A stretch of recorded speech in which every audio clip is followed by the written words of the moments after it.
బబ్లీ కుమారి బీహార్లోని బిగుసరాయిలో పేదరికంలో పుట్టిన అమ్మాయి. తల్లి తండ్రి కూలి పనులు చేసుకుని కుటుంబాన్ని పోషించేవారు. బబ్లీ కుమారికి తనతో పాటు నలుగురు చెల్లెళ్లు. అందరికన్నా పెద్ద కూతురు కాబట్టి ఇంటి బాధ్యతలు చిన్నప్పటి నుండి మోస్తూ వచ్చింది. అయినా ఎప్పుడూ చదువును మాత్రం నెగ్లెక్ట్ చేయలేదు. ఓవైపు చదువుకుంటూనే మరోవైపు అన్ని పనుల్లో తల్లికి తండ్రికి సాయంగా ఉండేది. బిగుసరాయిలోని ప్రభుత్వ పాఠశాలలో 10 వరకు చదువుకుంది. ఆ తర్వాత ప్రభుత్వ కాలేజీలో ఇంటర్మీడియట్ కూడా మంచి మార్కులతో పాస్ అయింది. ఇక పేదరికం.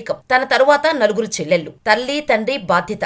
బబ్లీకి 2013లో చిన్న వయసులోనే పెళ్లి చేసేశారు. చిన్నప్పటి నుండి అన్ని కష్టాలు అనుభవించిన బబ్లీకి ఏదైనా సాధించాలి, నలుగురిలో గౌరవంగా ఉండాలి అనే ఆలోచన ఉండేది. దాంతో పెళ్లై అత్తారింటికి వెళ్లిన బబ్లీ ఇంటి పనులు చేసుకుంటూ ఖాళీగా ఉండకుండా ఉద్యోగం సంపాదించడానికి ఎన్నో ప్రయత్నాలు చేసింది. భర్తతో పాటు అత్తమామలు కూడా ఎంతో సపోర్టు చేయడంతో ఇంటి పనులు చేసుకుంటూనే సమయం దొరికినప్పుడల్లా చదువుకునేది. అలా భర్త అత్తమామల ప్రోత్సాహంతో 2015లో అంటే పెళ్లి చేసుకున్న 2 సంవత్సరాల లోపు బబ్లీ కుమారి కానిస్టేబుల్ గా ఉద్యోగం సాధించింది.